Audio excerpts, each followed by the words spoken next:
Hey guys, கொஞ்ச நாள் முன்னாடி நம்ம சூப்பர் ஸ்டார் சொன்ன ஒரு கழுகு காக்கா கதை எவ்வளவு ட்ரெண்டா மாறுச்சுன்னு நம்ம எல்லாருக்கும் தெரியும். யார் அந்த காக்கா, யார் அந்த கழுகுன்னு ஒரு பெரிய டிஸ்கஷனே நடந்துச்சு. நம்ம அந்த காக்கா யாரு கழுகு யாருன்னு பேசி நேரத்தை வீணாக்க வேண்டாம். நம்ம ஃபோக்கஸ் ஃபுல்லா ஒரு கழுகு ஏன் அவ்வளோ பெருசா பேசப்பட்டுச்சு. நம்ம யாருக்குமே ஒரு காக்கா மாதிரி வாழ்க்கை வாழ ஆசை ஏன் இல்ல?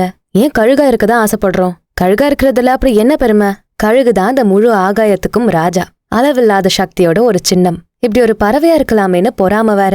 பறவைகள் மட்டும் இல்லாம மனுஷங்களே பார்த்து பயப்படுற ஒரு பறவை. வேற எந்த பறவையும் இல்லையா என்ன? இல்ல வேற உயிரினமே இல்லையா? இதுக்கான விளக்கத்தை நம்ம காட்டுல இருந்து பார்க்கலாம். சிங்கம் உருவத்துல பெருசு இல்ல, தந்திரத்துல கூட நிறைய விதமா சிறந்தது ஒன்னும் இல்ல. உயரமான விலங்கா? அதுவும் இல்ல.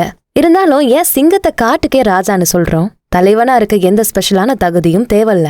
நீங்க எவ்வளவு பெரிய மிருகமா இருந்தாலும் ஒரு சிங்கம் அதை தாக்க முடியும். தனக்கு எந்த தகுதியும் இல்லைன்னு அது நினைக்கவே செய்யாது. அது பெரிய விலங்கா, இல்ல தந்திரமான ஒண்ணா, இல்ல உயரமான ஒரு விலங்கா, இதெல்லாம் ஆராய்ச்சி பண்ணிக்கிட்டு இருக்காது. பசி வந்தா கண்ணு முன்னாடி எது வந்தாலும் அதான் எற. அதான் ஒரு ராஜாவுக்கான குணம். உள்ளுக்குள்ள நான் யாரா இருக்கேங்கிறது முக்கியம் இல்ல, மத்தவங்க முன்னாடி என்னவா தெரியுற, அதுதான் என்ன மத்தவங்க கிட்ட இருந்து வித்தியாசப்படுத்தும். அதேதான் கழுகும். எல்லா பறவையும் போல சும்மா வானத்துல பறந்துட்டு இருக்காது. தேவையில்லாம சத்தம் கூட எழுப்பாது. ஆனா அது வானத்துல பறக்க நினைச்சா, தன்னோட சிறகுகளை விரிச்சு பறக்க ஆரம்பிச்சா அதை தடுக்க யாரும் இல்ல. எல்லாரையும் ஒரு நிமிஷம் அண்ணாந்து பார்க்க வைக்கிற சக்தி அதுக்கு இருக்கு. ஏதோ அபூர்வமா நடக்கிற ஒன்ன பாக்குற மாதிரி நம்ம எல்லாரும் அதை பார்க்க வைக்கும். அதுதான் கழுகு. உடல் அமைப்புல ஒரு பறவை. எல்லா பறவை இனத்தை போல அதுக்கும் சிறகு இருக்கு, அழகு இருக்கு. ஆனா அதோட ராஜ்யத்துல அதான் ராஜா இல்ல ராஜாளி. ஏன் ஒரு பறவைக்கு உள்ள பில்டப்? நீங்க கேட்கலாம், மனிதனை போய் ஒரு பறவையோட கம்பேர் பண்றீங்க? ஒரு பறவையா அது சாதாரணமா தெரியலாம். அதோட குணம், அதோட லைஃப் ஸ்டைல் ஆறறிவு படைச்ச நம்மகிட்ட இருந்தா நீங்க ராஜாளிக்கெல்லாம் ராஜாலியா ஒரு லைஃபை வாழலாம். இது முழுக்க முழுக்க ஒரு இன்ஸ்பிரேஷனல் வீடியோவா இருக்க போகுது. ஏன்னா சில நேரம் அட்வைஸ கூட நம்ம கொஞ்சம் அதிகமா ஃபோர்ஸோட சொல்ல வேண்டியதா இருக்கு. அப்பதான் அதோட தீவிரத்தை நம்ம மூளை உணரும். நீங்க இப்படி இருங்க, அப்படி இருங்க, இதை செய்ய முயற்சி பண்ணுங்க, அந்த பழக்கத்தை கொண்டு வாங்க, எதுவும் சொல்ல போறது இல்ல. நீங்க ஒரு கழுகா இந்த வாழ்க்கைய வாழுங்க. பெருசா பலமா ஒரு பறவையா உங்க வாழ்க்கைய மாத்துற முழு சக்தியோட உங்க சிறகுகளை வானத்துல பறக்க விட்டு, உங்களை துச்சமா நினைச்சவங்க பயப்படுற மாதிரி, உங்களை ஏளனமா பாக்குற கண்களுக்கு தெரியற உயரத்துல பறந்து போக முயற்சி செய்யுங்க. அவங்க யாரும் உங்களை தொட முடியாத உயரத்துக்கு போங்க. எல்லாரையும் அண்ணாந்து பார்க்க வைங்க. உங்க பணத்திலயோ இல்ல செல்வாக்குலயோ இல்ல, நீங்க வாழுற வாழ்க்கை முறையில, உங்க திறமையில, உங்க ஒழுக்கத்துல, உங்க பழக்க வழக்கத்துல நீங்க நினைச்சா ஒரு சிங்கமா, கழுகா, நரியா, புலியா மாற முடியும். 2 காலு 2 கை, நல்ல உடல், பெரிய பெரிய விஷயங்களை யோசிக்க முடிஞ்ச ஒரு மூளை. இந்த மனிதர்கள் நிறைந்த கான்கிரீட் உலகத்துல நீங்க விருப்பமான எந்த உணர்வையும் உங்களுக்குள்ள கொண்டு வர முடியும். உங்க வாழ்க்கைய மாத்த யாரோட துணையும் தேவையில்ல, நீங்க மட்டும் போதும். இன்னும் வேற என்ன குணம் இருந்தா உங்க வாழ்க்கைய நீங்க ஒரு கழுகு போல வாழ முடியும்? வாங்க பாத்துடலாமா? நம்பர் 1, வாழ்க்கைக்கு தயாராவது. Preparing for life. சரி, கழுகு எவ்வளோ பெருசு, அதோட பலம் என்ன, அதோட சிறப்பு என்ன, இதெல்லாம் புரியுது. ஆனா இதுக்கு காரணம் என்னவா இருக்கும்? அதுதான் ஒரு கழுகோட வாழ்க்கையில உள்ள தனி சிறப்பு. எல்லா பறவைகளும் ஒரு தனிப்பட்ட சிறப்பு தன்மையோட இருக்கும்.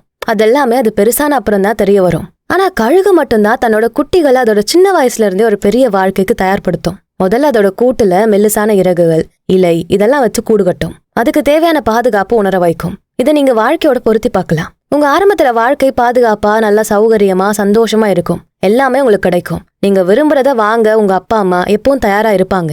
ஆனா கொஞ்ச நாள் பிறகு கழுகு அதோட கூட்டுல மெல்லிய குச்சிகளையும் முள் செடிகளையும் வச்சு உருவாக்க ஆரம்பிக்கும். இது ஒரு மாதிரி அசௌகரியமான உணர்வை அதுங்களுக்கு தரும். கூட்டை விட்டு வெளியே போகணும்னு ஒரு எண்ணத்தை உருவாக்கும். இதுதான் உங்க இளமை காலம். உங்களுக்கும் தேவையானதை தேடி உங்க சௌகரியத்துல இருந்து நீங்க வெளியே வர தயாரா இருக்கணும். நீங்க கஷ்டப்படாம ஒரே இடத்துல இருந்தா உங்களுக்கு தேவையானது உங்களுக்கு கிடைக்காது. நீங்க தான் அதை தேடி போகணும். அதுக்கு உங்க கம்ஃபர்ட் ஜோன்ல இருந்து நீங்க வெளியே வரணும். ஒரு கழுகு தன்னோட குட்டிகளுக்கு இறைய கூட அப்படியே ஊட்டாது. கொண்டு வந்து கூட்டுல வைக்கிறது தான் தாய் பறவையோட வேலை. அதை எப்படி அழகா எடுத்து சாப்பிடணும்னு அது கத்து கொடுக்கும். எடுத்து சாப்பிட வேண்டியது அந்த சின்ன குட்டிகளோட திறமை. உங்களுக்கு வர வாய்ப்புகளும் அப்படிதான். நீங்க இருக்க எல்லா இடத்துலயும் எல்லா விதமான வாய்ப்புகளும் இருந்துகிட்டே இருக்கும். அதை தேடி போய் எடுத்து உங்களுக்கு தேவையானதை மாத்துறது தான் உங்க வேலை. எல்லாத்தையும் எல்லா நேரத்திலயும் உங்களுக்கு ஒருத்தவங்க ஊட்ட மாட்டாங்க. உங்க பசிக்கு நீங்க தான் சாப்பிடணும். உங்க கனவுகளுக்கு நீங்க தான் உழைக்கணும். கடைசியில ஒரு நாள் அந்த குட்டிகளை தாய் கழுகு கூட்டை விட்டு வெளியே தள்ளிடும். உடனே அந்த குட்டிகள் கஷ்டப்பட்டு பறக்க முயற்சி செய்யும். சர்வைவல் இன்ஸ்டிங்க்ட்னு சொல்லுவாங்கல்ல, அதை தூண்டுற ஒரு செயலா தான் இது இருக்கும். அதே போல இது எல்லாமே ஒரு கண்காணிப்போடு தான் நடக்கும். கொஞ்ச நாள் இது தொடர்ந்து செய்யறப்போ ஒரு நாள் இந்த குட்டிகள் தான் ஒரு பெரிய கழுகுன்னு உணர தொடங்கும். அப்போ அது கூட்டை விட்டு சுதந்திரமா முழு சக்தியோட பறக்க ஆரம்பிக்கும். உங்க வாழ்க்கையை இதை விட அழகா யாருமே உங்களுக்கு எடுத்து சொல்ல மாட்டாங்க. நீங்க பறக்க தயாராகணும். அப்பதான் இந்த வானம் உங்க வசப்படும். நீங்க ஒரு குட்டி பறவை இல்ல, உங்களுக்குள்ள ஒரு பெரிய கழுகுக்குண்டான எல்லா குணமும் தகுதியும் இருக்குன்னு உணரணும். உங்க முழு திறமையை வெளிப்படுத்தி உங்க கனவுகள் அடைய எப்பவும் தயாரா இருக்கணும். வாழ்க்கை உங்களை தள்ளி விட்டுக்கிட்டே இருக்கும். ஆனா அதை ஒரு குறையா நினைக்காம இன்னும் அதிக உயரத்துல பறக்க கிடைச்ச ஒரு வாய்ப்பா நீங்க மாத்திக்கணும். யாருமே தொட முடியாத உயரத்துல நீங்க பறக்கணும். அடுத்த நம்பர் 2, உயர்வான தரமான வாழ்க்கை முறை, ஹை ஸ்டாண்டர்ட்ஸ். ஒரு கழுகு எப்போ ரொம்ப உயரமா தான் பறக்கும். மத்த எந்த பறவைகளோடும் அது பறக்கிறத நீங்க பார்க்கவே முடியாது. அதோட சக்தி அது பறக்கிற உயரத்துல தெரியும். நம்ம கூட அதே மாதிரிதான் இருக்கணும். நம்ம வாழ்க்கை முறை, உங்க தகுதி, தரம் இதெல்லாம் எப்பவும் உயர்வான இடத்துல தான் இருக்கணும். உங்க பிறப்புல இல்ல நீங்க வச்சிருக்க செல்வத்தை வச்சு இந்த மாதிரி வாழ்க்கையை நீங்க வாழ்ந்துட முடியாது. எவ்வளவு பெரிய செல்வாக்குள்ள இடத்துல பிறந்தாலும், பணம் அதிகமா இருக்க ஒரு இடத்துல வாழ்ந்தாலும் நீங்க என்னவா இருக்கீங்கன்னு தான் மத்தவங்க பாப்பாங்க. ஒரு தனி மனிதனா நீங்க எந்த மாதிரி தகுதியை வச்சிருக்கீங்க, உங்க வாழ்க்கை தரம், நீங்க யோசிக்கிற விஷயங்கள், செய்யற செயல்கள், நடந்துக்கிற முறை இதெல்லாம் வச்சுதான் உங்க வாழ்க்கை மாறும். ஒரு சாதாரண உடையில ரோட்ல நீங்க நடந்து போனா கூட உங்களை எல்லாரும் ஒரு நிமிஷம் திரும்பி பார்க்கணும். உங்க செயல்கள் அப்படி இருக்கணும். யாரோட வாழ்க்கையும் நீங்க மாத்த வேண்டாம். உங்க வாழ்க்கைய நீங்க சரியா முறையா வாழ்ந்தாலே போதும். இந்த உலகம் உங்களை திரும்பி பார்க்கும். அதுதான் ஒரு ராஜாலியா இருக்கிறதுக்கான முதல் தகுதி. எந்த பின்புலமும் இல்லாம உங்களுக்கான மரியாதையும் பேரையும் நீங்களே உருவாக்கிக்க முடியும். இது வரைக்கும் உங்களுக்கு அப்படி ஒரு யோசனை இல்லைன்னா இனிமே யோசிக்க கத்துக்குங்க. பணம், பதவி, செல்வாக்கு இதை வச்சு மட்டும் அடையாளம் சொல்றதில்ல வாழ்க்கை. நீங்க என்னவா இருந்தீங்க, என்னவா இருக்கீங்கன்னு சொல்றதுதான் உங்களுக்கான வாழ்க்கை. ஒரு கழுகு எப்பவுமே மற்ற கழுகுகளோட தான் பறக்கும். சாதாரண பறவைகள் கூட அது பறக்காது. அதே மாதிரிதான் நீங்களும் இருக்கணும். குறைகளை பேசிக்கிட்டு குற்றங்களை சுமத்தி வாழ்க்கை பத்தி புலம்பிக்கிட்டு இருக்க மனுஷங்க கிட்ட இருந்து தள்ளியே இருங்க. நீங்க பறக்கிற உயரத்தை அதிகமாக்குனா தேவையில்லாத சுமைகள் உங்களை விட்டு தானா போயிடும். உங்க சுமைகளை குறைச்சு உங்க உயரத்தை அதிகப்படுத்துங்க. உங்களை ஒரு ராஜாளி பறவையா நீங்க உணருங்க. அடுத்து நம்பர் 3, கவனம். ஒரு கழுகு அதனோட இரைய 5 கிலோமீட்டர் தூரத்துல இருந்து கூட தாக்கும். அந்த அளவுக்கு கூர்மையான பார்வை அதுக்கு இருக்கு. ஒரு முறை அந்த இரைய குறி வச்சா அதை அடைஞ்சே தீரணும்னு முழு கவனத்தோட அதை தாக்கும். எந்த தடை வந்தாலும் அதை பத்தியெல்லாம் யோசிச்சுட்டு கவலைப்பட்டுட்டு உட்காராது. தடைகளை தாண்டி முயற்சியில எப்படி கவனமா இருக்கிறதுன்னு அதுக்கு நல்லா தெரியும். இதே கவனம், ஒரு பார்வை நமக்கும் இருக்கணும் இல்லையா? ஒரு பறவை அது சாப்பிடுற சாப்பாடு மேல இவ்ளோ கவனமா இருக்கப்போ நம்ம யோசிக்க தெரிஞ்ச மனிதர்கள், யோசிக்கிறத செய்ய முடிஞ்ச ஆற்றல் உள்ள மனிதர்கள், உங்களால முடியாதுன்னு ஏதாச்சும் இருக்கா? உங்களுக்கு தேவையானது கவனம் மட்டுமே. உங்க இலக்குகள் மேல, உங்க எதிர்காலம் குறித்த உங்க பார்வை தெளிவா இருக்கணும். உங்க இலக்கு மட்டும் உங்க கண்ணுக்கு தெரியணும். நடுவுல எந்த தடை வந்தாலும் சரி, உங்க முழு கவனம் உங்க குறிக்கோள் அடைறதுல தான் இருக்கணும். அது எந்த ஒரு தூரத்துல இருந்தாலும் சரி, அதடைய எவ்வளவு கஷ்டமா இருந்தாலும் சரி, உங்க தொடர் முயற்சியும் கவனமும் மட்டும் அது கொடுங்க. உங்க கவனம் தெளிவா இருந்தா உங்க முயற்சிகள் சரியா இருக்கும். முயற்சிகள் சரியா இருந்தா நீங்க எந்த வேலை செஞ்சாலும் அதுல வெற்றி மட்டுமே கிடைக்கும். இது விதியோ சதியோ இல்ல, நீங்க விரும்பி அமைச்சுக்க போற உங்க வாழ்க்கை. நீங்க அதை வாழ தயாரா இருக்கீங்களா? அப்போ உங்க முழு கவனத்தை உங்க கனவுகளுக்கு கொடுங்க. எந்த இரையும் தான் வசமாக்கிக்கிற ஒரு கழுகு மாதிரி உங்க இலக்குகளை உங்க வசமாக்குற ஒருத்தரா நீங்க மாறுங்க. அடுத்து நம்பர் 4, அமைதியின் சக்தி, த பவர் ஆஃப் சைலன்ஸ். கழுகு எப்பவும் சத்தம் போட்டுக்கிட்டே இருக்காது. தேவையில்லாம பறக்கவும் செய்யாது. அது ஒரு தனிமை பறவைன்னு சொல்லலாம். எப்பவும் உயரமா அமைதியா இருக்கும். அதுக்கான நேரம் வர வரைக்கும், அதோட இறை அது கண்ணில் படுற வரைக்கும் அந்த அமைதி தான் அதுக்கான பலம். நீங்களும் உங்களை தனிமைப்படுத்துங்க. ஏதோ ஒரு மலையில உட்காந்து தியானம் செய்ய சொல்லல. உங்க மனசை, உங்க எண்ணங்களை தனிமைப்படுத்துங்க. நீங்க நினைக்கிறத அது நடந்து முடிகிற வரைக்கும் வெளியே சொல்லாம இருங்க. உங்க திட்டங்களை, நீங்க அடைய போற உயரத்தை, உங்க இலக்குகளை தேவையில்லாம எல்லார்கிட்டயும் சொல்லிட்டு இருக்காதீங்க. கண்ணு பற்றும்னு இல்ல, உங்க கவனம் மாறாம இருக்கணும்னா, நீங்க நினைச்சதை அடையணும்னா உங்க திட்டங்களை உங்களுக்குள்ளேயே வச்சுக்கோங்க. திட்டங்கள் மட்டும் இல்ல, உங்க கஷ்டங்களை கூட வெளியே சொல்ல வேண்டாம். ஒரு பெரிய குடும்பத்துல நீங்க இருந்தாலும் உங்க மனசை, அதுல உள்ள எண்ணங்களை தனிமையில வச்சுக்கோங்க. ஜெயிக்கணும் அப்படிங்கிற உங்க முயற்சியில யாரோட துணையும் எதிர்பார்க்காதீங்க. தனிமை உங்களுக்கான பலம் மட்டுமே, பலவீனம் இல்ல. உங்க சிந்தனைகளை சரியா வச்சுக்கணும்னா நீங்க தனிமையை ஏத்துக்க கத்துக்கணும். உங்களுக்குள்ள இருக்க சக்தியை அதிகமாக்குங்க. தேவையில்லாத செய்திகளை உங்ககிட்ட நெருங்க விடாதீங்க. உங்க ஆளுமையை புதுப்பிக்க உங்களுக்கான நேரத்தை கொடுக்க நீங்க தயாரா இருந்தா உங்க தனிமை உங்களுக்கு வெற்றியை மட்டுமே கொடுக்கும். உடல் அளவுல தனியா இருக்கிறது தனிமை இல்ல, தனியா நின்னு ஜெயிக்கிறது தான் உங்களுக்கான தகுதிய, உங்களுக்கான பேரை உருவாக்கி கொடுக்கும். அதான் நீங்க யாருன்னு இந்த உலகத்துக்கு காட்டும். நீங்க ஜெயிச்ச பிறகு வரப்போற கூட்டத்தை சமாளிக்க நீங்க தனிமையா கத்துக்கிட்டே ஆகணும். அடுத்து நம்பர் 5, உறுதி, டெனேஷியஸ்னஸ். ஒரு கழுகா இருக்கிறது ரொம்பவே கஷ்டமான ஒரு வாழ்க்கைன்னு சொல்லலாம். அதோட வலிமையா, உறுதியான சக்தியை எல்லா நிலையிலும் தொடர்ந்து வச்சிருக்கும். அதுதான் அதோட தனித்தன்மையே. அதுதான் கழுகா இருக்கிறதோட சிறப்பு. நீங்க கேள்விப்பட்டிருக்கலாம், ஒரு பெரிய புயல் வந்தா மத்த எல்லா பறவையும் மரத்தை தேடி, பாதுகாப்பான இடத்தை தேடி ஒளிஞ்சு புயல் காத்து போற வரைக்கும் மறைஞ்சிருக்கும். ஆனா கழுகு அந்த புயலை எதிர்கொண்டு அந்த புயல் காத்துக்கும் மேல பறந்து அதை எதிர்த்து பறக்கும். அந்த புயல் வேகத்தை வச்சு அது தன்னோட சிறகுகளை விரிச்சு பறக்கும். வேகமா வர புயல் காத்துல தன்னோட இறகுகளை சறுக்க விட்டு ரொம்ப ரிலாக்ஸ்டா ஈஸியா பறந்துட்டு இருக்கும். இது ஒரு காட்சியா யோசிக்கிறப்பவே எப்படி இருக்கு பாருங்க, உடம்பே சிலிர்க்குதுல்ல. இதுதான் நமக்கும் வேணும். உங்க வாழ்க்கையை எந்த மாதிரி வேகமான புயல் தாக்குனாலும் சரி, நீங்க அதை எதிர்த்து போராடாம அதுலயே உங்க சிறகுகளை விரிச்சு பறக்க முயற்சி செய்யுங்க. எந்த கஷ்டத்தையும் உங்களுக்கு சாதகமா மாத்திக்கிற வித்தைய கத்துக்கங்க. கஷ்டமான சூழல்ல தான் உங்க முழு திறனும் வெளிப்படும். நீங்க யாருன்னு உங்களுக்கு தெரிய வைக்கும். எல்லாரையும் போல சாதாரண வாழ்க்கையில என்ன பெருசா இருந்துட போகுது. சவால்களும் கஷ்டங்களும் தான் உங்க முழு திறமைய வெளிப்படுத்துற சந்தர்ப்பங்கள். அதை நீங்க சரியா பயன்படுத்த தெரியணும். ஒரு பெரிய கஷ்டம் வந்தா ஐயோ அம்மான்னு புலம்பாம இதுல இருந்து எப்படி வெளியே வர்றதுன்னு யோசிங்க. உங்க தனிமையும் அமைதியும் உங்களுக்குள்ள ஒரு தெளிவை கொண்டு வரும். உங்க நம்பிக்கை அதிகமாக்கும். நீங்க யாரு, உங்களால என்ன செய்ய முடியும்னு உங்களுக்கு உணர்த்துற தருணங்களை நீங்க சும்மா புலம்பி வீணாக்காதீங்க. அந்த மாதிரி சந்தர்ப்பத்துல ஒரு கழுகு போல பறந்து அதை கடக்க முயற்சி பண்ணுங்க. நம்ம வாழ்க்கையில வீசாத புயலே இல்ல, கடந்து வராத துன்பங்களே இல்ல. எல்லாத்தையும் கடந்து நம்ம வாழ்க்கை போய்கிட்டே தான் இருக்கு. ஆனா அதை சந்தோஷமா செய்யறோமா இல்ல கஷ்டப்பட்டுட்டு செய்யறோமா, அதுதான் முக்கியம். புது புது சவால்களை எதிர்கொள்ற அளவுக்கு உங்க மனசு உறுதியா வச்சுக்கோங்க. எந்த எதிர்ப்புகள் வந்தாலும் நீங்க வெற்றி அடைய அதுல ஏதாச்சும் வழி இருக்கான்னு பார்த்து அதுல உங்க எண்ணத்தை செலுத்துங்க. எரிமலை வெடிப்பு, பூகம்பம், பெருவெள்ளம், மழை, சுனாமின்னு எது வந்தாலும் சரி, இந்த பூமி எல்லாத்தையும் தாங்கி அதோட வேலையை நிக்காம செஞ்சுக்கிட்டே இருக்கு. நம்ம எல்லாருமே அந்த பூமியில இருந்தா வந்தோம். அப்போ அதே உறுதியும் வலிமையும் நமக்குள்ளேயும் இருக்கு. அதை கண்டுபிடிச்சு வெளியே கொண்டு வாங்க. உங்க முயற்சிகளை ஒரு கழுகோட உயரத்துல இருந்து பாருங்க.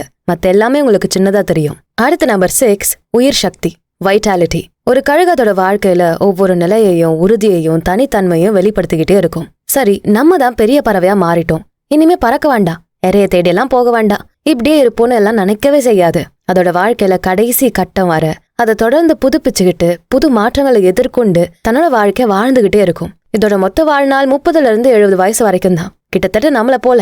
ஆனா ஒரு 40 வயசு ஆகுறப்போ அது கொஞ்சம் மாற்றங்கள் வர ஆரம்பிக்கும். இறகுகள் உதிரும், நகங்கள் உடைய ஆரம்பிக்கும், அழகு கூர்மை இழக்கும். அப்ப இதை எப்படி சரி செய்யும்? இல்ல அப்படியே மனுஷங்களை போல, ஐயோ எனக்கு வயசாயிடுச்சு, இனிமே என்னால செய்ய முடியாது, இதை செய்ய முடியாது, உடம்புல தெம்பே இல்ல, ஓட முடியாது, உழைக்க முடியாதுன்னு காரணம் சொல்லிட்டு இருக்குமா? இதுக்கு தெரியும் நம்மளால இனிமே முன்னாடி மாதிரி சக்தி உள்ள பறவையா இறைய தேடி பிடிக்க முடியாதுன்னு. ஆனா அதை நினைச்சு கவலைப்படாது, பயப்படாது.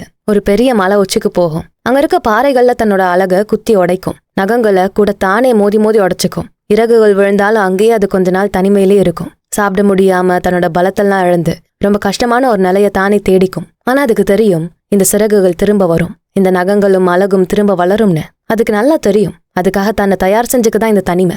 எல்லாமே சரியானதும் அதோட வாழ்நாள நீட்டிச்ச சந்தோஷத்தோட அது திரும்ப அந்த வானத்துல வட்டமிடும். இன்னும் பெரிய சிறகுகளோட, இன்னும் அதிக பலத்தோட. நமக்கும் வாழ்க்கையில ஒரு கட்டம் வரும். நம்ம பழக்கத்தை மாத்த, நம்மள புத்துயிர்படுத்த நமக்கு ஒரு நேரம் வரும். அப்போ அதை நினைச்சு புலம்பாம உங்களுக்கு கிடைச்ச நல்ல சந்தர்ப்பமா மாத்துங்க. எதெல்லாம் விட்டு அவங்க வாழ்க்கை மாறுமோ அது எல்லாத்தையும் விட தயாராயிருங்க. ஒரு புது வாழ்க்கைக்கு உங்களை நீங்களே ரெடி ஆகுங்க. கஷ்டமான ப்ராசஸா இருந்தாலும் இதனால உங்க வாழ்நாள நீங்க நீட்டிக்க முடியும். உங்க எல்லைகளை இன்னும் விரிவாக்க முடியும். இன்னும் அதிக உயரத்துல பறக்க உங்களை நீங்க தயார் செஞ்சுக்க முடியும். அடுத்து நம்பர் 7, பயமில்லாமை, ஃபியர்லெஸ். ஒரு கழுகோட அடையாளமே பயமில்லாம ஆதிக்கமா இருக்கிறது தான். அதோட ஆளுமையை நம்ம வாழ்க்கையில கொண்டு வந்தா நம்மளும் அதே மாதிரி பயமில்லாத நிலையில இருக்க முடியும். ஒரு புயலை எதிர்த்து பறக்கிறப்போ மற்ற பறவைகள் கிட்ட இருந்து அதோட அணுகுமுறை வித்தியாசமா இருக்கிறத பார்க்க முடியும். அதே போலதான் நீங்களும் இருக்கணும். உங்களுக்கு எந்த சவால் வந்தாலும் அதை தைரியமா ஃபேஸ் பண்ணி அதுல இருந்து உங்களுக்கான நல்ல சந்தர்ப்பத்தை நீங்க உருவாக்கிக்கணும். பயம் இருந்தா அதை செய்யவே முடியாது. மனசுல ஒரு உறுதி இருந்தா மட்டும்தான் உங்களுக்கு வர தடைகளை உடைச்சு அதுல இருந்து வெளியே வர முடியும். அதே போல கழுகுக்கு அதோட இறையின் சக்தியை பத்தி எல்லாம் கவலை இல்ல.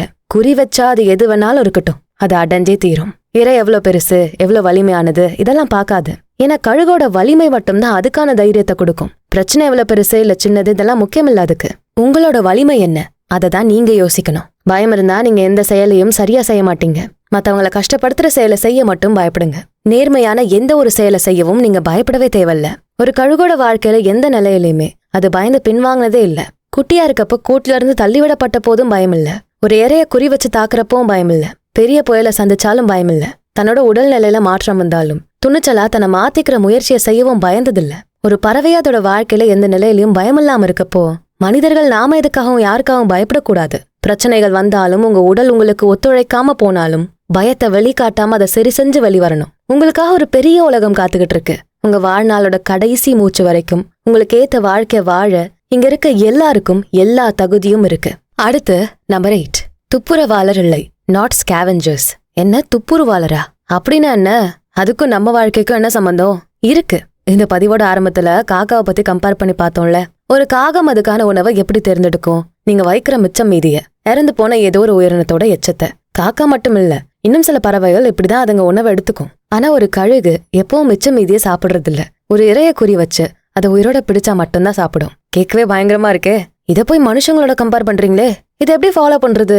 இதை நீங்க அப்படியே எடுத்துக்க கூடாது. இதன் பின்னாடி இருக்க தத்துவம் மட்டும்தான் நமக்கு பயன்படும். யாரோ செஞ்ச இல்ல யாரோ முயற்சி செஞ்சு விட்டு போன எல்லாத்தையும் நீங்க முயற்சி செஞ்சு அதுல வெற்றி பெறணும்னு எந்த அவசியமும் இல்ல. இது வரைக்கும் யாரும் செய்யாத ஒரு புது முயற்சியா கூட அது இருக்கலாம். அதை வெற்றிகரமா செய்யற துணிச்சலும் நம்பிக்கையும் உங்களுக்கு இருந்தா போதும். உங்களுக்கு அது தகுதியானதா இருக்கான்னு மட்டும் பாருங்க. அதே போல ஈஸியா கிடைக்கிற எதுவுமே வேண்டாம். உங்களுக்கு விருப்பமானதை நீங்களே தேடி கஷ்டப்பட்டு உழைச்சு பெற முயற்சி பண்ணுங்க. அது அடையிறப்போ உங்களுக்கு வர சந்தோஷம் அளவே இல்லாதது. கழுகுக்கு அதோட திறன் மேல எப்போ நம்பிக்கை இருக்கு. அதனால்தான் அதுக்கு உணவு தேவையா இருக்கப்போ அது வேட்டையாடி பெற்றுக்கொள்ளும். அதே போலதான் நீங்களும் உங்களுக்கு தேவையானதை நீங்களே உருவாக்க முயற்சி பண்ணுங்க. உங்க திறமையும் திறனையும் நம்பி உங்க முடிவுகள் எடுங்க. சிதைந்து போன உடல்ல இருந்து வர உணவை ஒரு காகம் மட்டுமே சாப்பிடும். கழுகுக்கான சிறந்த உணவு எதுன்னு அதுக்கு தெரியும். அதே போல உங்களுக்கான சிறந்த வாய்ப்புன்னு உங்களுக்கு மட்டும் தெரிஞ்சா போதும். யாரோ விட்டு போன தரமில்லாத உணவை எந்த கழுகும் சாப்பிடுறதில்ல. எல்லாத்தையும் விட சுதந்திரமான உணர்வு. ஒரு கழுகுக்கு உணவு தேவைன்னப்போ வேட்டையாடிதான் சாப்பிடும். யாரையும் நம்பி இருக்காது. எப்போ உணவு கிடைக்கும்னு காத்துக்கிட்டும் இருக்காது. உங்களுக்கான வாய்ப்புகளையும் நீங்களே உருவாக்கணும். யாராச்சும் வந்து கொடுப்பாங்கன்னு காத்துக்கிட்டு இருக்க கூடாது. அடுத்து நம்ம 9 ஹாவ் அ விஷன். கழுகோட இறை மேல எப்போ அதுக்கு ஒரு கவனம் இருக்கும். யாரும் கவனிக்காத சமயம் அது வேட்டையாடி தன்னோட இறையை எடுத்துக்கும். என்ன நடந்தாலும் அதோட இறை மேல முழு கவனம் இருக்கும். அதுக்கான தேடல தேவைய அதுவே பூர்த்தி செய்யும். உங்களுக்கும் அப்படி ஒரு குறிக்கோள் இருக்கணும். வாழ்க்கையில இருக்க தேடல்கள் மேல ஒரு தெளிவு இருக்கணும். எப்போ உங்க லட்சியத்தை அடைய பலவிதமான வழிகள் உருவாக்கிக்கிட்டே இருக்கணும். உங்க மனசு உங்க உயர்ந்த லட்சியங்களை பத்தி மட்டுமே யோசிக்கணும். உங்க வாழ்க்கை என்னவா இருக்கும்னு நீங்க முடிவு செய்யணும். அதுக்கான ஒரு தெளிவான பார்வை உங்களுக்கு அவசியம். அடுத்து நம்பர் 10 கோடியில் ஒருவராக இருங்கள். Be the only one. இந்த உலகத்துல இருக்க பறவைகளோட எண்ணிக்கை எவ்வளவு இருக்கும் தெரியுமா? அதுல எல்லாமே கழுகா இருக்குமா? இல்ல. தேர்ந்தெடுக்கப்பட்ட ஒண்ணுதான் கழுகா இருக்க முடியும். அதுக்கான வலிமையும் தைரியமும் இருக்கிற ஒரு பறவை தான் கழுகுக்கான வாழ்க்கைய வாழ முடியும். நீங்களும் அந்த மாதிரி தேர்ந்தெடுக்கப்பட்ட ஒருத்தரா இருங்க. உங்க முயற்சிகளை சரியா செஞ்சு உயர்ந்த லட்சியங்களை அடைஞ்சு கோடியில ஒருத்தரா உங்களை நீங்க மாத்துங்க. எல்லாரையும் போல இருந்தோம் வாழ்ந்தோன்னு இல்லாம ஒரு ராஜாலிய போல உங்களை நீங்க மத்தவங்க கிட்ட இருந்து வித்தியாசப்படுத்துங்க. உங்க கூட இருக்க எல்லாருக்கும் ஒரு முன்மாதிரியா இருக்க முயற்சி பண்ணுங்க. உங்களை போல இருந்த ஒரு நபருக்கு நம்பிக்கை அதிகமாக்குற செயல்களை செஞ்சு காட்டுங்க. உறுதியா நேர்மையா பயமில்லாம இருந்தா எந்த மாதிரியான மேம்பட்ட வாழ்க்கை வாழ முடியும்னு மத்தவங்களுக்கு சொல்லி கொடுக்குற ஒருத்தரா இருங்க. உங்க லைஃப்ல நீங்க எந்த ஸ்டேஜ்ல எப்படிப்பட்ட நிலையில இருந்தாலும் சரி, நீங்க இந்த மாற்றங்களை கொண்டு வந்தா நீங்க இப்ப இருக்க நிலைய கண்டிப்பா மாத்தலாம். ரொம்ப நாளா என் பழக்கத்தை மாத்தணும், என்னோட வேலையில சிறந்தவனா இருக்கணும், எனக்கு கனவா இருக்க ஒரு எக்ஸாம பாஸ் பண்ணி ஒரு பெரிய போஸ்டிங்ல இருக்கணும், நல்ல மனிதனா இருக்கணும். இப்படி உங்க லட்சியம் என்னவா வேணா இருக்கலாம். எந்த நிலைமையில நீங்க இப்ப இருந்தாலும் உங்க லைஃப முழுசா மாத்திக்க இந்த பண்புகளை வளர்த்துக்கங்க. நீங்க தான் பெஸ்ட்னு எப்போ முழு நம்பிக்கை உங்க மேல வச்சிருங்க. இந்த உலகத்துல உங்களை சுத்தி நிறைய பேர் இருப்பாங்க. உங்களை கேள்வி கேட்க, சந்தேகப்பட, உங்களை மட்டம் தட்ட, நீங்க தோத்து போறத பார்த்து கை தட்டி சிரிக்க. எத்தனை பேர் இருந்தாலும் யார் என்ன சொன்னாலும் உங்க முயற்சிகளை கைவிடாதீங்க. உங்க நோக்கங்களை தெளிவா வச்சுக்கோங்க. யாருமே தொட முடியாத உயரத்துக்கு உங்களை நீங்க கொண்டு போங்க. நம்ம எல்லாருக்குள்ளயும் ஒருத்தன் ஒருத்தி இருப்பாங்க. பல காலமா ஒரே மாதிரி சாதாரண வாழ்க்கை வாழ்ந்துகிட்டு இருக்க குடும்பத்துல இருந்துகிட்டு பெரிய பெரிய கனவுகளோட லட்சியத்தோட நிக்காம ஓடிக்கிட்டே உழைச்சுக்கிட்டே தன்னோட ஆசையை மட்டும் பூர்த்தி செய்யாம அவன் சார்ந்த எல்லாரோட நிலைமையும் மாத்திர சக்தி உள்ள ஒருத்தன் நமக்குள்ள ஒளிஞ்சுதான் இருப்பான். அவனா இல்ல அவளா கூட இருக்கலாம். அவங்கள தட்டி எழுப்புங்க. உங்க கனவுக்கு எல்லையே இல்லைன்னு புரிய வைங்க. இந்த பறந்து விரிந்த ஆகாயத்துல ஒரு பெரிய ராஜாலியா பறக்க விடுங்க. இந்த வானம் மட்டும் இல்ல, இந்த உலகமே உங்களுக்காக தான். இந்த வீடியோ கண்டிப்பா உங்களுக்கு பிடிச்சிருக்கும் நம்புறேன். இந்த வீடியோக்கு ஒரு லைக் போட்டுட்டு உங்க ஃப்ரெண்ட்ஸ் அண்ட் ஃபேமிலிக்கு ஷேர் பண்ணுங்க. நம்ம channels beyond the ordinary and body and soul Tamil ரெண்டுத்துக்கும் சப்ஸ்கிரைப் பண்ணிட்டு பெல் ஐகானை அழுத்திருங்க. நான் உங்களை அடுத்த வீடியோல பாக்குறேன். நன்றி.